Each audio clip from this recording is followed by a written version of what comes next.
Último día antes de vacaciones, podemos presumir que hasta el final estuvimos dándole aquí al pie del cañón. ¿Cómo estás, Claudia Aguilar Barroso? ¿Cómo te va? Muy bien, muchas gracias. Qué gusto estar por aquí. Igual estamos a la espera del licenciado Alejandro Envila, que quedó muy formal, pero pues, seguramente algo le atoró. Tengo entendido que el tráfico está terrible, entonces pues a lo mejor anda por ahí atrapado. Pero bueno, si llega, le abrimos la puerta y lo dejamos pasar. Pero mientras tanto, nosotros vamos arrancando y vamos platicando sobre el tema en esta mesa de análisis judicial. Pues hemos estado checando, revisando lo que ha sido la reforma al Poder Judicial. Empezamos desde que esto era pues una idea calenturienta en el cerebro de Andrés Manuel López Obrador, se transformó en el plan B y se ha ido evolucionando y bueno, ya estamos pues no en vísperas, pero sí muy cerca de las elecciones, ya son el 1 de junio, ¿no? Así es, el domingo 1 de junio tendremos la elección extraordinaria para, pues, elegir a las personas juzgadoras en términos de esta reforma que entró en vigor desde el 16 de septiembre pasado y que, como bien dices, hemos venido dando cuenta aquí en esta mesa que ha ido evolucionando de plan B, plan C y bueno, pues que pasamos de qué es la reforma a la implementación de la reforma, ¿no? Exacto. Y la última vez que platicábamos acá, como que decíamos, ¿qué va a pasar, no? O sea, estábamos hablando más bien de las campañas, ¿no? O sea, es un poco qué ha pasado con las campañas de las personas que quieren o que aspiran a alguno de estos cargos, Ujú. porque formalmente las campañas pues empezaron el 30 de abril, llevamos escasas 2 semanas de campaña, y bueno, hemos visto pues todo tipo de desfiguro y ocurrencia con miras a ganar, pues la verdad, likes, porque como hemos comentado, pues realmente las elecciones se van a ganar, pues quien con trabajo de territorio, que no lo tienen estas personas y que lo tienen pues los partidos políticos o quienes saben operar, ¿no? En territorio. Entonces, bueno, pues eso también lo veremos seguramente en próximas fechas ya de cara al cierre de campañas por un lado y desde luego a lo que vaya a suceder el 1 de junio, el domingo 1 de junio, ¿no? Sabemos que son muchos cargos a elegir, ¿no? Vamos Ujú. a votar por ministros y ministras de la Corte, por magistrados del Tribunal de Disciplina, por magistrados eh, de la Sala Superior del Tribunal Electoral del Poder Judicial Federal, por las magistraturas de las salas regionales del Tribunal Electoral del Poder Judicial Federal y por, la verdad, el grueso, digamos, de esta elección está integrado por cerca de 470 magistraturas de circuito y casi 400, ¿no? Son 380 y tantas personas juzgadoras de distrito, que ese es, la verdad, el grueso de esta elección y es además lo que decíamos, les complica muchísimo más entender a las personas cómo se integran las boletas, de qué color son y cómo hay que votar, ¿no? Entonces, pues Claro. ahí vamos. Aquí lo que comentábamos desde la vez pasada y comentábamos antes de empezar a grabar, es el tema yo en mi caso he visto mucha gente que está diciendo en redes sociales, yo no pienso participar en este engaño, yo no pienso ser parte de esta situación, yo estoy en contra y por eso mismo no pienso pues avalarla con mi voto. Creo yo que la tendencia, y sobre todo la gente más aguerrida, la gente que más opina, pues es la de decir, no, no voy a ir a votar, voy a ni anular mi voto, ¿no? Simplemente no me voy a presentar, va a ser pues parte de la gente que no vota. ¿Cómo ves tú este tema? Comentabas tú algo que a mí me llamó mucho la atención y era que pues esto ya no es ¿cómo se llama? No es un caso único, es la nueva normalidad. Así es, creo que lo dices súper bien y justamente es lo que más me preocupa, ¿no? O sea, yo también lo he escuchado y además tú lo dices en cualquier persona, yo lo he escuchado en el gremio, ¿no? Entre abogadas y abogados, decir, Ah, yo no voy a votar, yo no voy a avalar. Me parece personalmente, evidentemente, pues siempre respetando las opiniones diversas, que es un error no acudir a votar, ¿no? O sea, te consta porque en este espacio dimos cuenta de las resistencias, la oposición, las razones por las cuales decíamos que sí era necesaria una reforma, pero no esta reforma, ¿no? No en estos términos. Pero lo cierto es que tú lo dijiste bien, es la nueva normalidad. Yo lo digo, es nuestro nuevo paradigma constitucional. Este es el marco normativo y legal constitucional sobre el cual México elige a sus personas juzgadoras, ¿no? Si viniera un extraterrestre o un abogado de Alemania a decir voy a hacer una práctica profesional y quiero entender cuál es el sistema para elegir a los jueces, magistrados y ministros en este país, esto es lo que les tendríamos que explicar, ¿no? Ah, bueno, pues se eligen cada tantos años a través de voto popular, unos cargos a nivel nacional, otros cargos a nivel local, el país está dividido en tantas entidades o distritos electorales o secciones electorales, ¿no? Sí. Y me parece bien importante entenderlo porque hay varias razones. Uno, yo he escuchado, ¿no? El primer argumento es, esto ya está definido.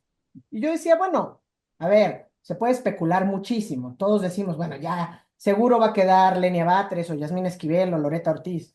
Pero ¿de verdad alguien nos puede decir el nombre de las 9 personas que van a integrar la Corte hoy, así firmarnos y decir, a partir del 15 de septiembre estas personas van a estar sentadas en el pleno de la Corte? Yo creo que no. Y creo que eso tendría que ser suficiente para decir, hagamos lo que está en nuestro poder pues para impulsar perfiles que sean no solamente imparciales, pero que tengan capacidad técnica, conocimientos y experiencia. Pero además, y creo que esto es lo que más me preocupa, es que tenemos que entender que al ser este nuevo paradigma, o como tú dices, la nueva normalidad, tenemos que entender que esta es solo una elección extraordinaria. ¿Y por qué es extraordinaria? Porque es la primera vez, y por eso la pusieron en el 2025. El año pasado tuvimos elecciones federales. Pero esto va a ser la nueva normalidad. O sea, vamos a elegir jueces y magistrados en el 2027 y así cada 3 años. O sea, van a ser coincidentes las elecciones de personas juzgadoras Ujú. con las elecciones intermedias y sexenales en nuestro país. Esto nos tiene que hacer a fuerza reflexionar en que ni modo que les dejemos libre la plaza al oficialismo o a quienes se quieran apoderar del poder, los poderes judiciales federal y locales, porque además son 32 entidades federativas, que a partir del 2027 ni modo que digas, no voto en esta, pero el 2027 sí voy a salir, porque pues no habría razones para justificar una u otra razón. Entonces, tenemos que entender que esta elección extraordinaria del 2025 se eligen todos estos cargos federales o a nivel nacional, pero también 17 de las 32 entidades federativas vamos a elección. En la Ciudad de México tenemos elección local.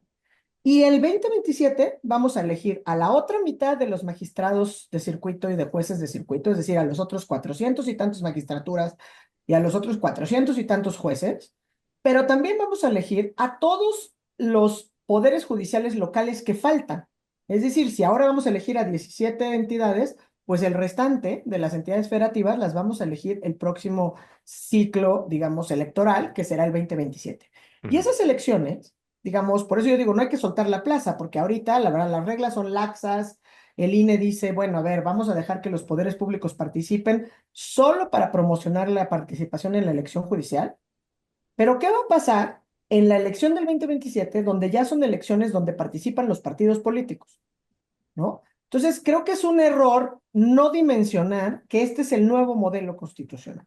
Esto es lo que vamos a hacer. Entonces, a mí me parece que en este momento, pues, una vez que ya hicimos todo lo que estaba en nuestras manos por evitar que esta reforma pasara, que tratamos de hacer entender y darle razones a quienes podíamos, pues lo que podemos hacer es conocer a quiénes son nuestras personas candidatas. Creo que hay varias herramientas, desde el propio INE y su micrositio de Conóceles, y que hay muchas maneras porque puedes elegir qué entidad eres, cuál es tu sección electoral, puedes filtrar incluso por sexo o por poder de la unión que postula a las personas candidatas, incluso puedes elegir qué cargo es el que deseas consultar. Y Ujú. bueno, no está todavía listo ese micrositio, o sea, está listo el micrositio de Conóceles, pero el INE ha anunciado que va a haber incluso un micrositio que próximamente estará habilitado, donde vas a poder practicar, digamos. O sea, como que ya conoces el perfil y las personas candidatas, entonces puedes practicar tu voto. Esto me parece que es bien interesante porque las boletas son muy distintas a las que conocemos, Sí. ¿no? Digamos, a nivel nacional, todos recibiremos cuando menos 6 boletas. Ujú. ¿No? En la Ciudad de México vamos a recibir 11, y en otras entidades a lo mejor 8 y en otras 9. Pero las nacionales, digamos, las que vamos a recibir todos aquellos que acudamos a las urnas van a ser 6 boletas. Y tenemos que aprender a llenarlas, ¿no? Entonces, por ejemplo, porque van a tener un color distinto. Y el INE, pues no nos hizo la tarea fácil, porque en lugar de agarrar los colores primarios y secundarios o así, se fueron a un Pantone un poco sui generis. Entonces tenemos una boleta morada para los ministros, pero tenemos una boleta aqua o menta para el Tribunal de Disciplina y una No, turquesa para el tribunal, para la sala superior. ¿no habrán querido evitar los colores partidistas? Yo creo que sí, pero la verdad es que después me puse a pensar y dije, pues es algo ocioso, porque si tú pones una boleta roja que representa el cargo y en la boleta solamente vienen nombres con un número y con 2 letras al principio de quién es el poder que lo postuló, realmente no estás haciendo campaña, ¿no? Claro. Además, si hay yo hasta pensé lo mismo que tú, porque dije, hay una sola boleta de un color que alguna vez usó un partido, que la boleta de los jueces de distrito es amarilla, ¿no? Ujú. Igualita a la del PRD. A lo mejor porque ya no existe el PRD a nivel nacional, dijeron, bueno, amarillo sí. Pero, por Eso ejemplo, sí la pasa. naranja, en lugar de ser naranja, es una boleta color coral, ¿no? Esa es para las salas regionales.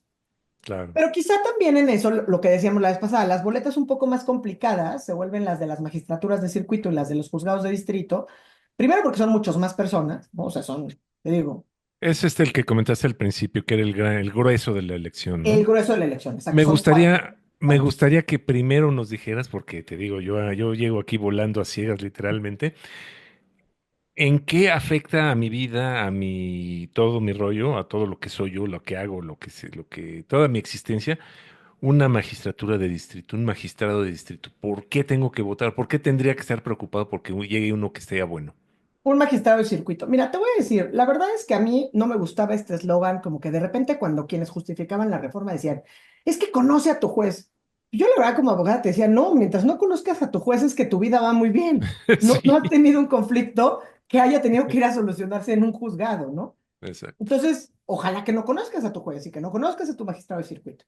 Pero a ti en qué te afecta, ¿no? Entonces, por ejemplo, un magistrado o magistrada de circuito es Ujú. un órgano terminal, por ejemplo, en los juicios de amparo indirecto, ¿no? O sea, un juicio de amparo indirecto que puedes promover contra una orden arbitraria de clausura de una obra, Ujú. ¿no? Tú estás construyendo tu casa, tienes todos los permisos, o vas a abrir un restaurante, tienes todas las licencias, los permisos, tienes toda tu inversión ahí, llegó arbitrariamente la alcaldía y te lo suspende, ¿no? Te vas a un amparo, te conceden una suspensión y pues no quieren acatarlo o impugnan la suspensión, ¿no? Un tribunal colegiado puede resolver y confirmar la suspensión que ordenó el juez o revocar o incluso pues ampliar a lo mejor los términos en los que lo conceden.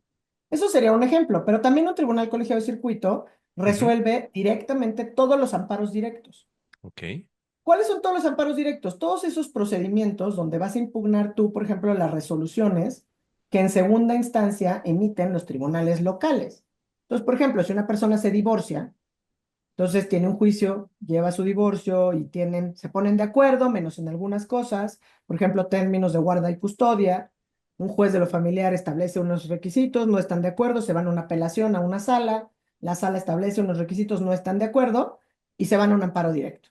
Eso lo resuelve un tribunal colegiado, ¿no? Entonces, el tribunal colegiado puede resolver cosas como la guarda y custodia de personas, puede resolver cuestiones sobre la libertad de las personas, por ejemplo, dependiendo de la materia del amparo.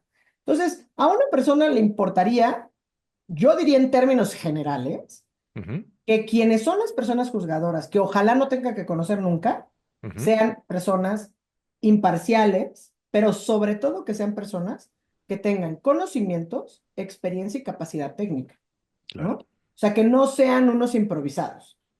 Yo la verdad no me consideraría, aunque tengo muchos años de experiencia en el litigio, pues no me consideraría con la misma capacidad que una persona que lleva 20 años trabajando al interior del Poder Judicial, ¿no?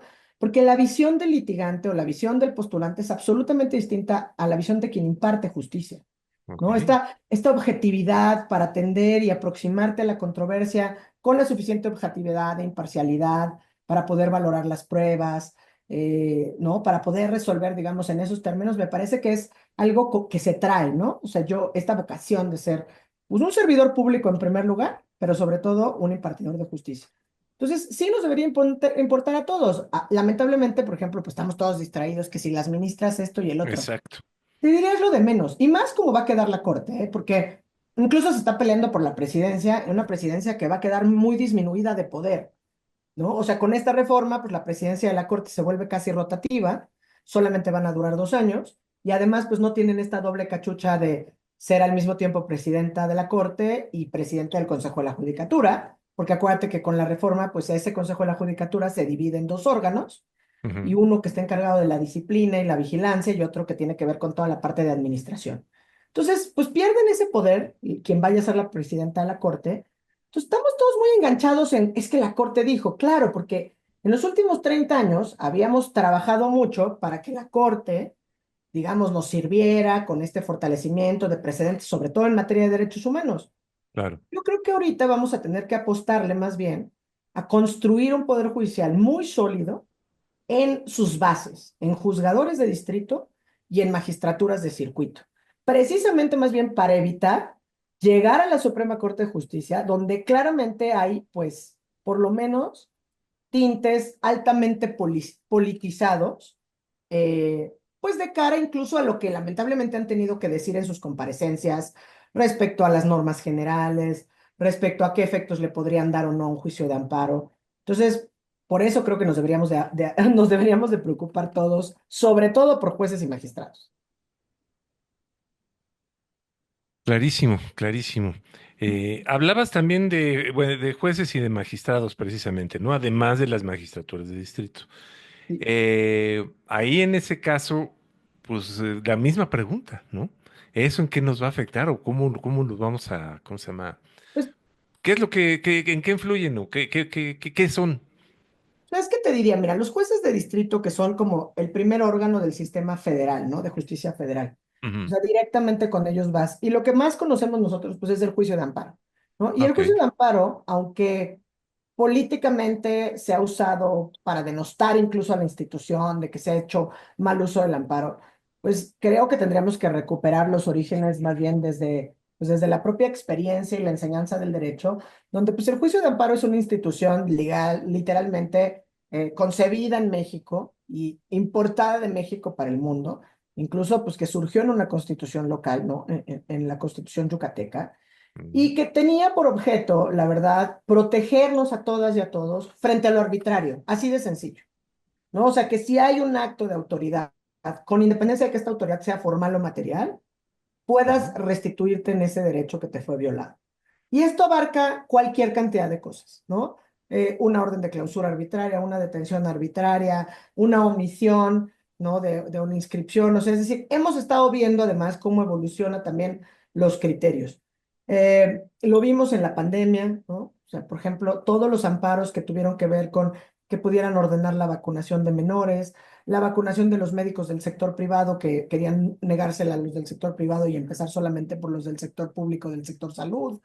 Eh, Hemos visto en temas educativos. Entonces, la verdad es que el amparo es el único instrumento que tenemos las personas, ¿no? Ujú. Personas físicas, las personas morales, ¿no? O sea, Ujú. para defendernos de cualquier acto de autoridad, el que sea arbitrario. No, Entonces, y te pregunto todo esto porque precisamente pues, es un argumento muy importante para decirles a gente que dice, no, pues yo no voy a validar esto. Creo yo que ese es el mejor argumento, ¿no? Porque pues de cuántas cosas de nuestra vida diaria pueden depender de eso. exacto, cualquier cosa puede depender de eso y por eso creo que además, pues vale la pena también, oye, a ver, se vale tener, ¿no? El corazón dividido y decir, oye, yo no quiero validar, no quiero votar por las ministras. Pues incluso puedes optar por ir a cancelar tu boleta o anular tu boleta de ministro o ministra, pero de todas maneras votar por los magistrados y por los jueces de distrito, ¿no? Habíamos platicado aquí que hay maneras de encontrarlo, ¿no? Ujú. Cada boleta, dependiendo, digo, son 6 boletas y estas 6 boletas que tienen colores distintos, pero pensando en estos últimos dos que me has preguntado, ¿no? De las magistraturas de circuito y de los juzgados de distrito, digamos, vamos a identificar, hay 2 boletas. Las boletas rosas, que son las de las magistraturas de circuito, y las boletas amarillas, que son las de los jueces de distrito. Esas además van a ser divididas porque cada uno van a estar en un circuito judicial o en un distrito judicial dependiendo a cuál corresponda. Entonces vas a acudir el día de la jornada y entonces hay unos recuadros punteados y ahí vas a escribir el número con 2 dígitos de la candidatura por la que estás votando. Y todas están divididas en hombres y mujeres, ¿no? Del lado izquierdo están las mujeres, del lado derecho los hombres, ¿no? Entonces, tienes que aprender eso porque, por ejemplo, seguramente quienes han seguido las campañas van a escuchar que alguien dice, vota. Por ejemplo, los magistrados de circuito dicen, si es una candidatura a una magistratura de circuito en materia administrativa, dicen, vota boleta rosa, columna naranja, porque es la materia administrativa, por ejemplo, en el primer circuito en la Ciudad de México, y dice, vota el número 10, ¿no? Entonces, Qué lo que fácil. tendrías que hacer es en la columna naranja de la boleta rosa poner 10. Y eso hace que tu voto cuente, que no se anule y que, bueno, pues que puedas participar adecuadamente. Suena complicado, sí. Me parece que nada más es un tema es novedoso, no lo hemos hecho y tenemos que familiarizarnos con las boletas, sobre todo Ujú. familiarizarnos en cómo no anular las boletas Ujú. Y aquellos que somos que nos gusta sospechar de todo, por eso hacer énfasis en que son dos dígitos. Entonces, por ejemplo, si tu candidato es el número 7, no pongas el 7, pon 07, cero ¿no? siete. A mi candidata ministra es la que aparece en la boleta morada con el número 07, yo pongo 07 para que no vaya a llegar alguien a llenar mi boleta y le ponga un uno por delante o un número 2 por delante, y que no es la persona por la que yo quería votar, ¿no? Entonces, esa puede ser una manera de hacerlo, ¿no? O dices, yo nada más quiero votar por una persona porque no quiero que mi voto en los ministros se diluya. Entonces puedes tachar todos y solamente en uno de los 5 cuadritos que vas a tener con dos dígitos, poner, por ejemplo, insisto, ¿no? El 07, que sería mi ejemplo, poner 07. Y ese voto no lo anularías. En las otras, pues la verdad es que igual vienen como que cada boleta es de diferente color y cada Ujú. boleta tiene distinto número de personas a las que vas a elegir, ¿no? En las magistraturas del Tribunal de Disciplina Judicial van a ser 5 personas, 3 mujeres y 2 hombres. Sí, La magistratura de la Sala Superior está muy fácil porque es un hombre y una mujer, entonces en cada columna vas a tener para poner dos dígitos de un lado y dos dígitos del otro. Y te digo, las que son quizá un poco más complejas, porque sobre todo en los circuitos donde están divididos por materia, pues vienen, la boleta es rosa, pero vienen columnas con un color específico dependiendo de la materia. Administrativo es naranja, laboral, penal, civil, y traen otro colorcito, y entonces ahí pues tendrás que tener más cuidado de dónde pones tu número 10, ¿no? O tu ah, número 08, dependiendo de la persona por la que quieras votar. Y esto pues también lo vas a ver que seguramente pues las personas que a lo mejor en tu colonia hagan campaña son distintas a las de mi colonia, o las de Alejandro, o las de Edgar, o las de otras personas que conozcan, porque dividieron las magistraturas de circuito, los juzgados de distrito, en circunscripciones o circuitos judiciales. Dividieron el territorio y les fueron asignando pues distintos lugares donde tienen que hacer campaña y donde van a ser votados esas candidaturas en específico. perfecto. No, y he estado escuchando la campaña, digo, es imposible no escucharla si tienes un radio. No sé si lo estén pasando en la televisión abierta, no sé si lo estén pasando en el otro lado, pero en radio por lo menos le están bombardeando con todo ese tema, ¿no? Escuché que también hay incluso la posibilidad de practicar el voto. Es decir, para que puedas ver, y me imagino que te dirá, bueno, votaste por tal o anulado, o no sé, pero pues también hay esa opción, ¿no? Sí, esta de practicar el voto, yo entiendo que hay un micrositio bueno, va a haber, porque entiendo que todavía decía próximamente, lo vi en la mañana, en la Ok. página del INE, que van a hacer, o sea, como que una parte 2 se podría decir, de la plataforma Conóceles, ¿no? O sea, como que está Conóceles para que conozcas a todas las personas candidatas para la elección del Poder Judicial de la Federación, y Ujú. ahí puedes recibir toda la información que necesites, identidad, perfil, información curricular, etcétera, ¿no? Y luego viene una parte como de práctica. Ya conoces a las personas candidatas, ahora practica tu voto.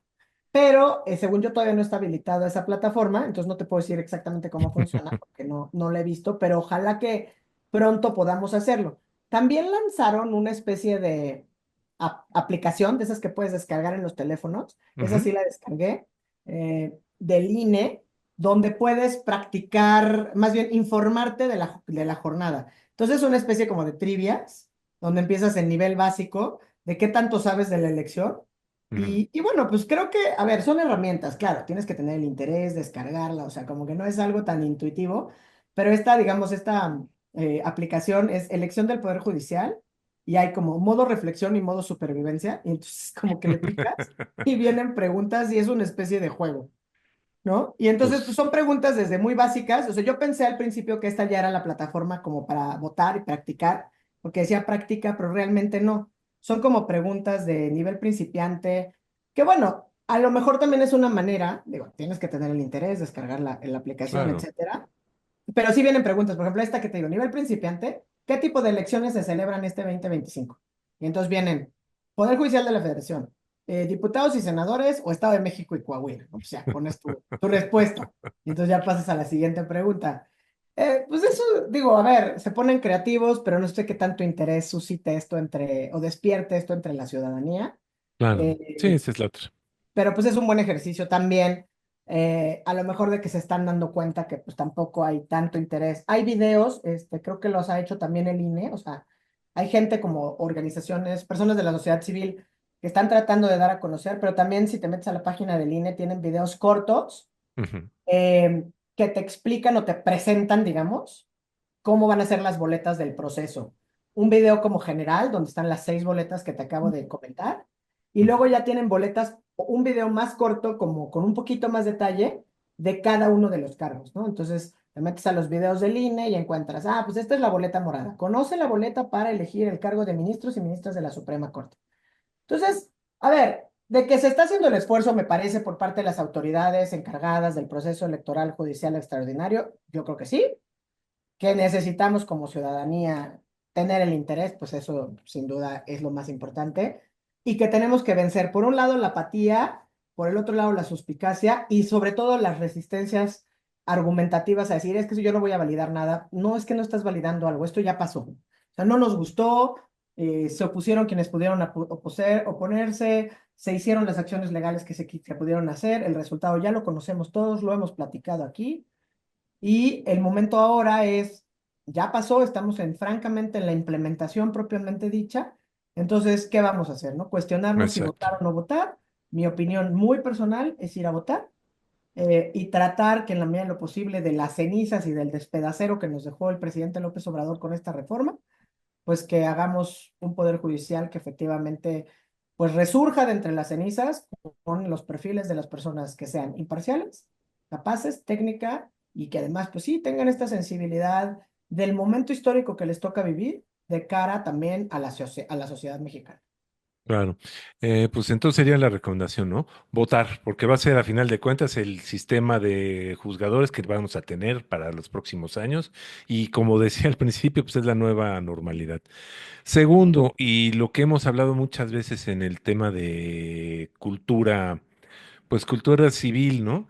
Informarnos por quién vamos a votar, tomarnos la molestia de meternos a ver quién es quién, qué experiencia tiene, cómo ha trabajado.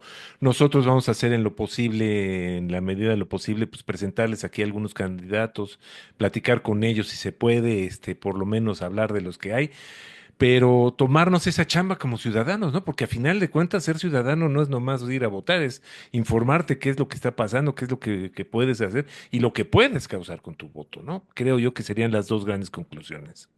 Sin duda, me gusta. No lo puedo decir mejor que tú. Efectivamente, votar y hacernos cargo de lo que nos toca como ciudadanas y ciudadanos.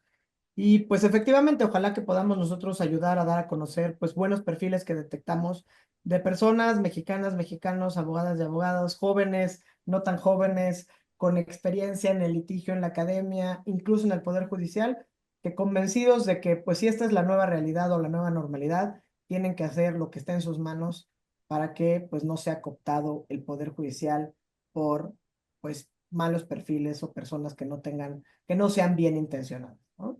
Perfecto. Pues Claudia Aguilar Barroso, te agradezco muchísimo todo lo que platicamos el día de hoy, muy interesante y sobre todo muy esclarecedor. Y sobre todo, pues argumento, ¿no? Porque también muchas veces uno también puede funcionar en ese sistema, ¿no? Oye, ¿por qué no vas a votar? No, por esto, oye, pero no has pensado en o no has visto esto. Entonces, pues también para ser nosotros, pues no, no me gustaría decirlo así, ser un promotor de todo esto, ¿no? Pero sin embargo, hacer ver a la gente, pues, cuál es la importancia de todo esto. Así es. Quedamos para una próxima entrega. Vamos a seguir platicando de este tema. Vamos a ver el tema de los jueces, a ver si podemos hablar con algún candidato que nos digan, que nos expliquen qué es lo que están viendo, qué es lo que ven, qué es lo que proponen, qué es lo que puede mejorar. Pues vamos a ver por ese lado. Y mientras eso ocurre, ¿cómo te seguimos? ¿Cómo te encontramos en redes sociales, Clau? Pues me encuentran en X y en Blue Sky como @C Aguilar Barroso. Blue Sky, finalmente ya estás ahí. Finalmente ahí estoy haciendo mis pininos. Ya llegaste, qué bueno. Nosotros estamos todavía llegando, no, no, todavía no lo hacemos, pero muy pronto también vamos a estar ahí. Y por lo pronto, a nosotros nos encuentran como Conexionistas MX en X y en Facebook, nos encuentran como Conexionistas México en YouTube y en Spotify, y en Telegram somos Conexionistas así a secas.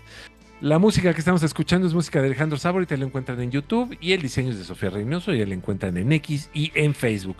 Muchas gracias, nosotros somos Conexionistas, esto fue la mesa de análisis judicial. Muchas gracias.